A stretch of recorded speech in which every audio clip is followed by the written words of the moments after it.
the team did everything that they said they would do. They were very clear about what they would do, and they did it on the day, and they did it very smoothly. We've had solar before. We have solar where we are here in Melbourne. Yep.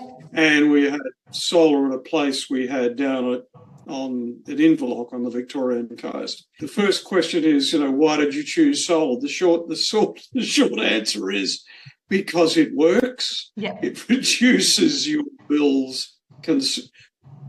It really does pay for itself. That's basically what I'd say. And did you do some research with your companies and who you were going to pick? Yes, I did, and I did with both. I would have gone actually with the company that did our place at the coast, but they'd gone out of business. Uh-huh. So I went back in and I used the same technique I used to find them, which was there's a couple of sites run by a CSIRO guy, ex-CSIRO guy, where he basically sort of lists people he believes to be legit. I went through, I checked the prices on a couple that looked good. I also was interested in getting somebody who was a local supplier, reasonably local. Yeah. This is for our place in Maldon. There's nobody in Maldon who's going to do it. No. But anyway, I liked the combination of what you guys said, and I started doing the corresponding with them. Once I thought, this is a professional outfit, and a nice bunch of young fellas, really. Look, your price was competitive. It wasn't the cheapest, but you don't always go with the cheapest. You've got to sometimes wonder whether that's a good idea to go with the cheapest. Yeah, that sort of brings me into the next question. It was like, what advice would you give to someone who's just starting out to look at solar, whether or not they should go with it and who they should go with? Oh, I do exactly that. Yeah. Go online. Go and find a reputable assessor of solar. Think about the servicing that you might need. You don't want to get somebody based in Queensland to do your solar. You want somebody near. And just get a feel for the professionalism of the provider. Yeah. Final thing is also make sure that you have a fully qualified electrical provider. You need to have somebody who has the qualifications. Not all of them do.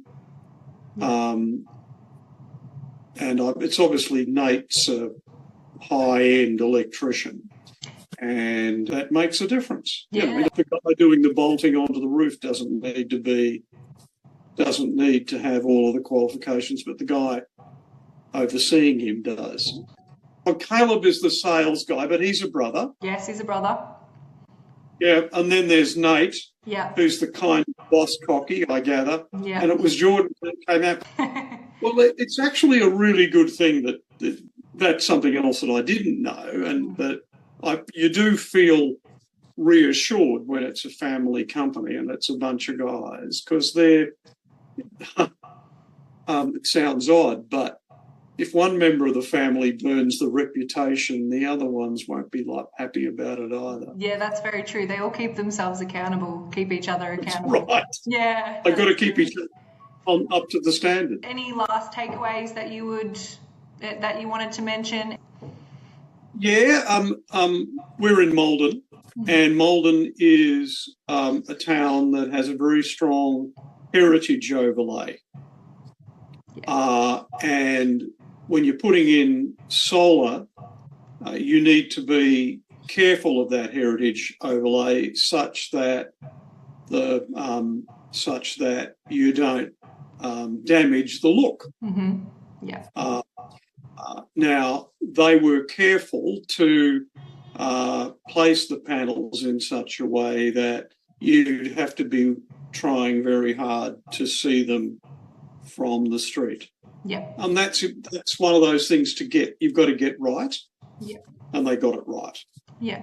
Amazing. They also gave me good advice. I think it was native, but it might have been on which particular inverter to use. Mm-hmm. I previously in this place and on the other one we'd used the Austrian company Fronius. Yep.